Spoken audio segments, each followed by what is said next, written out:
Fala galera, bem-vindos a mais um Nerd Banger, onde a nerdice é pesada. Meu nome é Fábio e hoje, galerinha, eu vou trazer algumas curiosidades pra vocês. Eu vou fazer esse primeiro especial. Você sabia que o Esquadrão Suicida, esse grupo da DC que todo mundo gosta, apesar do primeiro filme ter sido uma bosta, o Esquadrão Suicida ele remete à origem dele lá na Segunda Guerra Mundial? Então, esse vídeo você vai ficar sabendo de tudo isso, tá bom? Então já mete o dedo nesse like aí, já se inscreve nesse canal se você não for inscrito e comenta aí para dar uma engajada no vídeo, tá? A gente tá voltando agora. No vídeo anterior vocês vão ver, né? Tivemos problemas técnicos graves aqui no canal, mas não desistimos.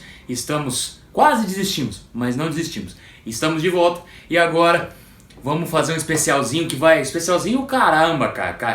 Caralho mesmo, caramba não. Vão ser umas 9 vídeos, 9 edições, falando tudo sobre o Esquadrão Suicida e sobre principalmente o primeiro run do Esquadrão Suicida clássico que a gente conhece, nas 66 edições mais um anual do John Ostrander, tá bom? Nesse vídeo então vamos começar aí sem mais delongas, sem mais perder tempo, né, Godzilla?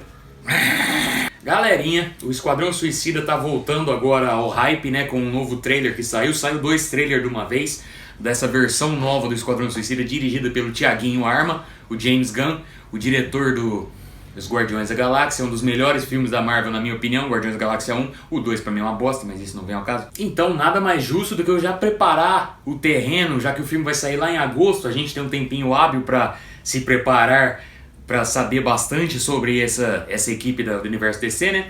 Então eu vou começar já soltando esse primeiro vídeo, contando um pouco das origens do Esquadrão Suicida nos quadrinhos e principalmente as origens do Esquadrão Suicida dentro da continuidade do universo DC. O Esquadrão Suicida, galerinha, com esse nome, ele apareceu pela primeira vez durante os quadrinhos da Era de Prata, na publicação The Brave and the Bold. Curiosidade, essa publicação também foi onde apareceu a primeira vez a Liga da Justiça. A formação da Liga da Justiça se deu nesse título, lutando contra o Starro. Starro que também vai estar no filme pelo trailer, viu?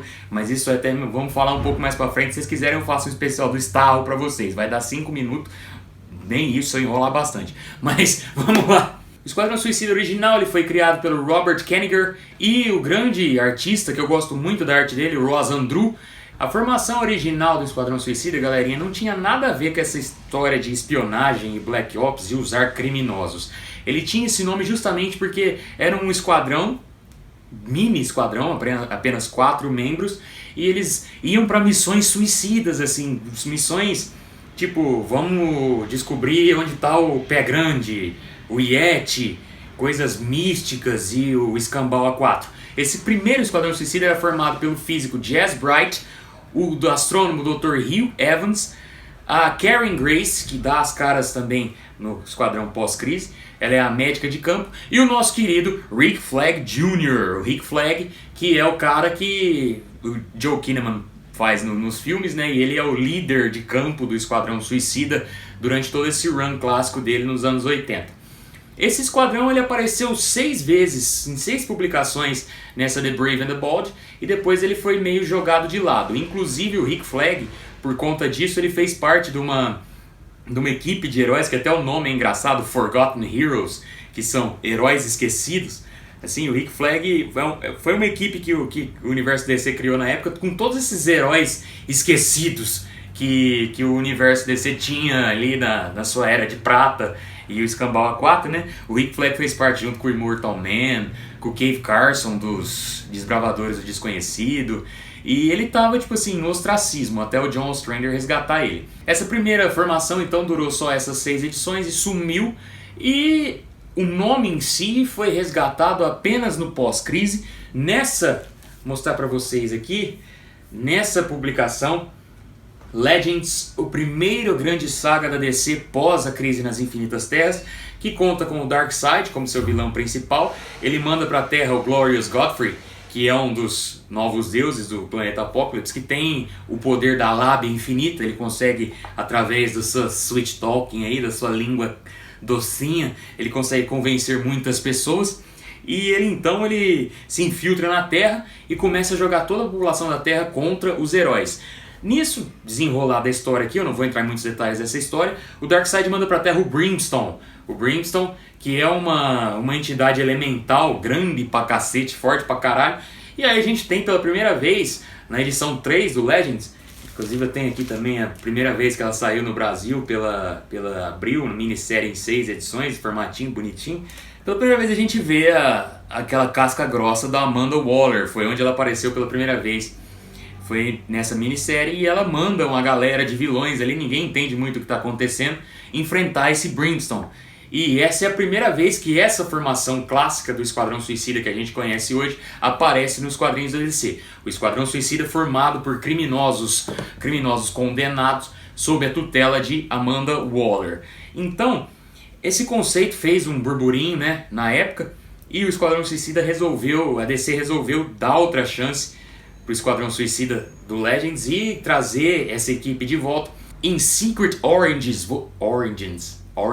É horrível falar essa palavra. Secret Origins, número 14, volume 2, é contada a origem do Esquadrão Suicida clássico. Nele, o John Ostrander ele faz um link com o Esquadrão Suicida da Segunda Guerra Mundial. Era antes ainda do Esquadrão Suicida da Era de Prata, do Rick Flag Jr. O Esquadrão Suicida da Segunda Guerra Mundial ele apareceu pela primeira vez na Star Spangled War Stories, também escrita pelo Robert Kanigher, e era uma equipe de soldados assim meio loucos da cabeça, meio totalmente já piradões, que aceitavam como voluntários missões suicidas. E o John Ostrander faz um link, então, com o Esquadrão Suicida da Era de Prata, ao colocar o chefe desse esquadrão na Segunda Guerra Mundial como o Rick Flag Sr., o pai do Rick Flag Jr., que é o Rick Flag que todos conhecemos e amamos. Nem todos amamos, mas conhecemos. A edição então prossegue com a Amanda Waller tentando convencer o presidente da República, na época o Ronald Reagan, nos anos 80, a sancionar essa equipe Task Force X, a Força Tarefa X, que seria um ramo da defesa, do Departamento de Defesa dos Estados Unidos, no qual o Esquadrão Suicida faria parte. Ela então continua contando, fala novamente da Era de Prata, do Esquadrão Suicida, comenta do Rick Flag, de como o Rick Flag pode ser usado novamente para ser o líder de campo dessa nova equipe, e traz um argumento muito contundente que eles tiveram um sucesso grande nessa primeira missão ao conseguirem parar o Brimstone durante a saga Lendas. O presidente dos Estados Unidos sanciona eles, e aí nós partimos para o primeiro título solo do Esquadrão Suicida no pós-crise e do Esquadrão Suicida que nós conhecemos. Aqui, nesse encadernado americano aqui, que eu acho que a Panini pode trazer para o Brasil essa fase, né, nesse formato Lendas do Universo DC aqui, a Trial by Fire, aqui compila esse Secret Origins número 14 e as primeiras 8 edições. Aqui a gente já tem tudo que a gente conheceu do Esquadrão Suicida, que os leitores modernos de quadrinhos conheceram já do Esquadrão Suicida. É um Esquadrão Suicida formado por super vilões, um Esquadrão Suicida com vilões condenados, com a bombinha na cabeça, no caso nas primeiras edições era uma bomba no braço, né? E participando de Black Ops. O que são Black Ops? Black Ops são operações secretas do governo dos Estados Unidos, no qual o governo dos Estados Unidos não pode se comprometer e falar que é o governo dos Estados Unidos agindo. Então, quer coisa mais perfeita para esse tipo de operação do que você usar criminosos condenados, o que todo mundo pode negar envolvimento, todo governo pode negar envolvimento com criminosos condenados, e também eles são dispensáveis. Por isso o nome Esquadrão Suicida. Quem morrer, morreu, ninguém vai ligar para nada, se tiver que morrer, morre. Nessa primeira fase, nós temos as missões bem Black Ops mesmo, com a cara do Esquadrão Suicida. As primeiras 2 edições contam com o Esquadrão Suicida tentando desmantelar uma célula terrorista do Kurak. Kurak é um país fictício do universo DC que tem esse histórico terrorista já enraizado. O Jihad, que são vários meta-humanos contratados, sancionados pelo governo do Kurak para serem uma força terrorista para tentar conseguir as suas causas políticas muito loucas que o Kurak tem. E então Amanda Waller forma o Esquadrão Suicida novamente com o Rick Flag como seu líder de campo. E aqui, galerinha, o John Ostrander ele trouxe pro holofote o Pistoleiro e o Capitão Boomerang, que eram personagens lá do C antes dessa primeira fase do Esquadrão Suicida. E o Esquadrão Suicida foi o responsável por colocar eles no primeiro escalão do universo DC. Temos também o Tigre de Bronze, que é um antigo membro da Liga dos Assassinos, que teve lavagem cerebral pela Liga dos Assassinos e quer tentar se redimir por todas as atrocidades que ele fez. Ele é um dos maiores artistas marciais do universo DC. Ele também participa como um dos caras bons do Esquadrão Suicida. Esse primeiro arco, então, ele segue mostrando que tinha uma infiltrada também no Jihad, a Nightshade, que era uma personagem da Charlton Comics, que após a crise nas Infinitas Terras, os personagens da Charlton Comics, eles foram acoplados ao universo DC. A DC estava ali tentando usar esses personagens dentro do seu universo, e a Nightshade, o lugar encontrado para ela foi com o Esquadrão Suicida. Essa publicação, galerinha, ela tem uma temática, uma pegada um pouco mais adulta do que era o costumeiro nas HQs daquela época, né? A gente tivemos o Batman Ano 1, que era uma pegada bem pé no chão, bem nervosa do Frank Miller, mas em suma, as outras publicações do universo DC ainda seguiam uma pegada mais friendly, mais family friendly, né? Com temas de invasão alienígena e temas bem corriqueiros de super vilões. No Esquadrão Suicida a gente tinha bastante política, bastante espionagem, terrorismo, temos também prisioneiros políticos no segundo arco, inclusive no segundo grande arco nessas 8 edições, nós temos o Esquadrão Suicida sendo enviado para a União Soviética para resgatar uma prisioneira política, que é uma autora, a Zoya Trigorin. Ela escreveu um livro chamado Firebird, que era um livro assim contra o regime soviético, e ela foi presa num gulag, e a missão do Esquadrão Suicida era extraditar essa presa política para o Oeste, né, para os Estados Unidos da América.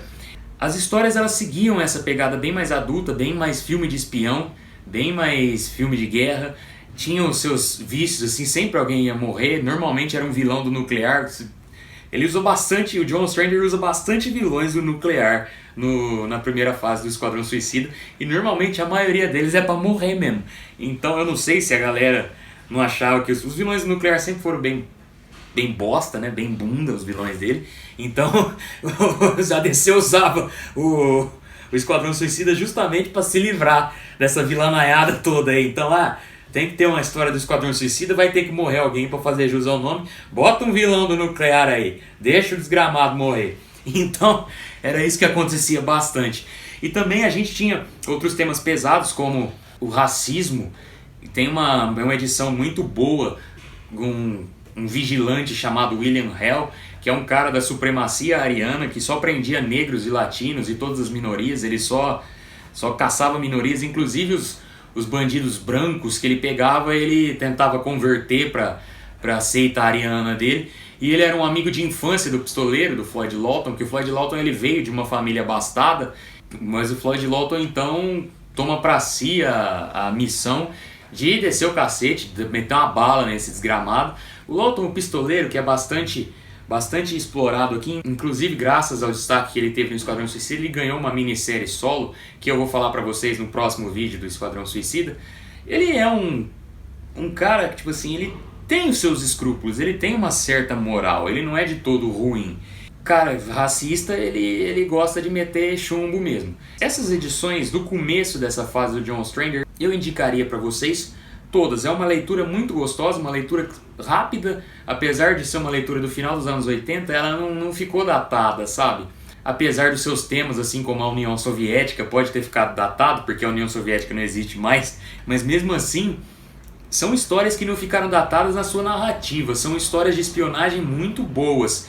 E a última história desse arco é o que eu acho que é mais um creme de la creme, assim, uma cerejinha do bolo no Esquadrão Suicida.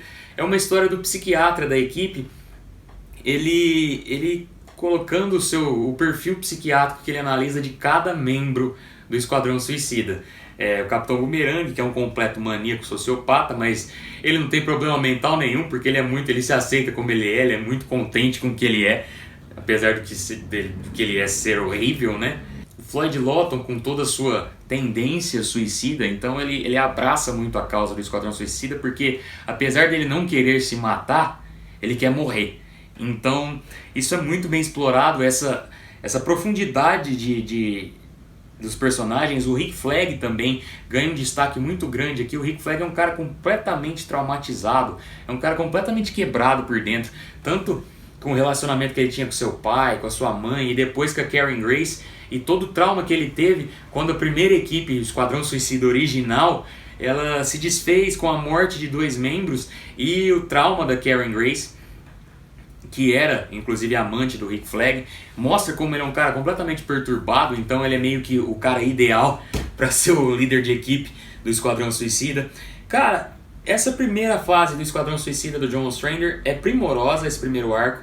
No meu próximo vídeo eu vou trazer a Nightshade Odyssey, que é o segundo grande arco do John Ostrander, que inclusive, cabe uma curiosidade aqui, quando eu fiquei sabendo da sinopse do primeiro filme do Esquadrão Suicida, de como a magia seria a vilã, a primeira coisa que eu pensei é como o Nightshade Odyssey substituiria a Nightshade pela magia e seria a fonte básica pro primeiro filme.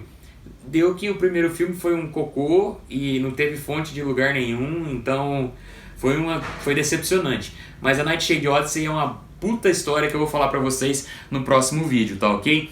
Então é isso, galerinha, esse foi o primeiro especial Esquadrão Suicida para vocês irem se preparando. Conforme o tempo for passando, eu vou fazendo vídeos também a respeito dos personagens novos que o James Gunn vai trazer para esse filme, como o Bloodsport, como o Doninha, o Pensador, todos eles, inclusive o Doninha e o Pensador, eles têm uma história conjunta aí numa edição especial do Esquadrão Suicida que tá no próximo vídeo, que vai ser bem legal. O Doninha parece ser o alívio cômico desse filme, mas vamos ver o alívio cômico desse filme. Esse filme inteiro vai ser um alívio cômico, mas vamos ver como é que vai ser. E eu vou trazer pra vocês, é claro, com todo amor, todo carinho, toda pesquisa a respeito de todos esses personagens novos e toda essa primeira fase do Esquadrão Suicida, pra você que gosta da equipe, pra você que não fica... Eu vejo muito comentário na internet falando, pra que tá insistindo em filme de Esquadrão Suicida, aquele primeiro foi uma bomba. Isso pra mim é só demonstra a ignorância do cara que comenta isso para com a equipe, para com o conceito da equipe. E o cara assistiu o filme, viu que é uma bosta e fala que a equipe não presta mais. Amigo, não é bem por aí, cara. O Esquadrão Suicida é um dos conceitos mais legais dos quadrinhos, e nas mãos do James Gunn eu tenho esperança de finalmente nós termos uma versão que faça jus à riqueza que essa equipe é nos quadrinhos. Então é isso, até o próximo vídeo. O próximo vídeo não vai ser do Esquadrão Suicida, né? Mas o próximo vídeo do Esquadrão Suicida já tá no forno já. Obrigado a todos que mantiveram aí fiéis ao canal. O sorteio não foi esquecido não, viu? É que a gente teve muito problema aqui, então a gente ainda vai pesquisar numa forma legal de fazer esse sorteio para vocês. Vamos falar do Nick Fury e do Steranko e também sortear essa fase excelente para vocês aqui, porque vocês merecem, vocês têm muita paciência com a gente aqui que grava, que fica tanto tempo afastado, né? Mas fazer o que? Youtuber ferrado, sem patrocínio, sem merda nenhuma, só fazendo por amor. A hora que dá problema técnico, meu amigo, o bagulho aperta o chibio, viu? Mas vamos lá, falei demais já. Um abraço, forte abraço, amplexos e valeu!